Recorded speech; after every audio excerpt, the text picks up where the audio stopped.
ఆలిపేరి గరుడ circle వద్ద హిందూ ధార్మిక సంఘాలు సోమవారం నిరసనకు దిగాయి. వైసీపీ హయాంలో తిరుమలలో చేసిన పాపాలు ఒప్పుకోవాలంటూ నినాదాలు చేశాయి. టెంకాయలు కొట్టి క్షమించు దేవుడా అంటూ వేడుకున్నాయి. శ్రీవారి ప్రసాదాన్ని కల్తీ చేసిన హిందూ ద్రోహులను క్షమించకూడదని హెచ్చరించాయి. ఏడుకొండల స్వామి లడ్డూ ప్రసాదాన్ని కల్తీ చేసిన వైసీపీని ప్రజలు స్వచ్ఛందంగా బహిష్కరించాలని పిలుపునిచ్చాయి.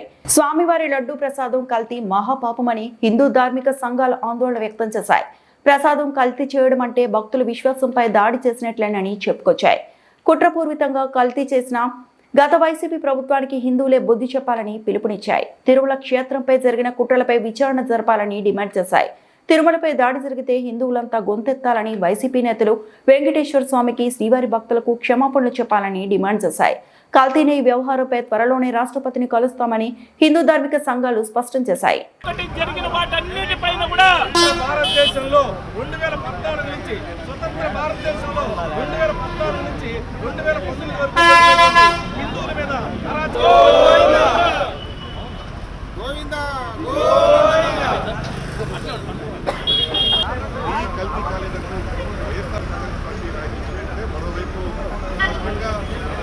లడ్డు కల్తీ అనేది అపరాధాలలోనే మహా అపరాధము.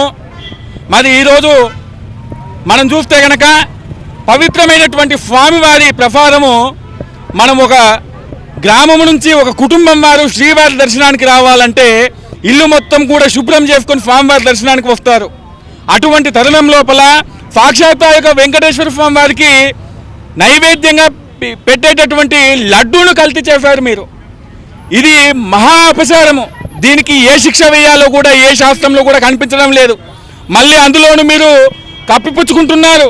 మీ యొక్క లడ్డూలో కల్తీ లేదు అని చెప్పేసి, మీరు ఏ రోజు కల్తీ చేయలేదని చెప్పేసి కప్పిపుచ్చుకునే ప్రయత్నం చేస్తున్నారు.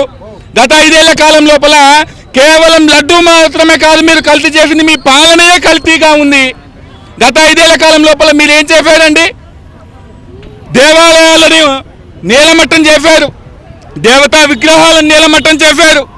ఇవన్నీ ఒక ఎత్తైతే సాక్షాత్తు ఆ కలియుగ వెంకటేశ్వర స్వామికి నివేదించేటటువంటి నైవేద్యాన్ని కల్తీ చేశారు. మేము అనుకున్నాం కేవలం వెంకటేశ్వర స్వామి దగ్గర జరిగిందానంటే ఇది కాస్త రాష్ట్రంలో ఉన్నటువంటి శ్రీశైల మల్లికార్జున స్వామి దేవస్థానం కానివ్వండి, విజయవాడ కానివ్వండి, ఇంకోటి కానివ్వండి, రాష్ట్రంలో ఎన్ని దేవాలయాలు ఉంటే అన్ని దేవాలయాలకు దేవతామూర్తులకు మీరు పెట్టింది నైవేద్యం ఏమిటి అంటే కల్తీ ప్రసాదము. ఇంతకంటే మహా అపరాధం ఇంకేమైనా ఉంటుందా? ఇప్పటికైనా కళ్ళు తెరవండి. మీరు చేసింది తప్పు అని బేషరతుగా బహిరంగంగా క్షమాపణలు చెప్పండి. అప్పుడైనా వెంకటేశ్వర స్వామి కరుణ అనేది మీ మీద కురిపించవచ్చు. చేసినటువంటి తప్పును కప్పిపుచ్చుకోవడానికి ఈరోజు ఎన్నో నాటకాలు వేస్తూ ఉన్నారు, ఎన్నో మాటలు చెప్తా ఉన్నారు. మీ మాటలు వింటూ ఉంటే దయ్యాలు వేదాలు వల్లించినట్టుగా ఉంది. ఏమయ్యా, గతంలో ఏ రోజైనా దేవాలయాల మీద దాడి జరిగినప్పుడు మేము దాడి జరిగిందని ఒప్పుకున్నారా? సాక్షాత్తు రాముల వారి శిరపు ఖండించినప్పుడు అపరాధం జరిగిందని ఒప్పుకున్నారా? ఆ రోజు రాముడి విగ్రహం తలనరికితేనే ఒప్పుకోలేదు. ఈ రోజు లడ్డు కల్తీ జరిగిందంటే మీరు ఒప్పుకుంటారా?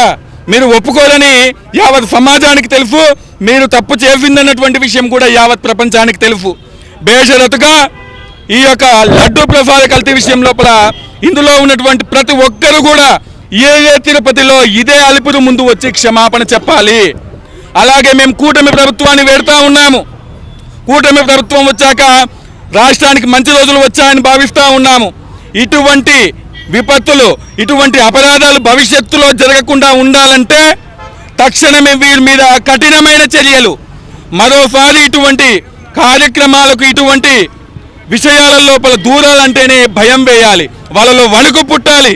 వెంకటేశ్వర స్వామి వేయాల్సినటువంటి శిక్ష ఖచ్చితంగా వేస్తారు. అట్లాగే కూటమి ప్రభుత్వము దీని మీద విచారణ చేయించి కఠినమైన శిక్షలు వేస్తే కానీ భవిష్యత్తు లోపల ఇటువంటివి తలెత్తకుండా ఉంటాయని మనవి చేస్తూ ఉన్నాము.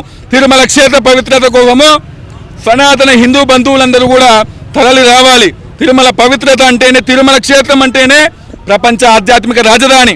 అటువంటి రాజధాని క్షేత్ర పవిత్రత కోసము స్వామీజీలుగా, సనాతన హిందూ బంధువులందరుగా మేము ఎప్పుడు కూడా స్వామి క్షేత్ర పరిరక్షణకు అండగా ఉంటామని తెలియజేస్తూ ఓం నమో వెంకటేశాయ.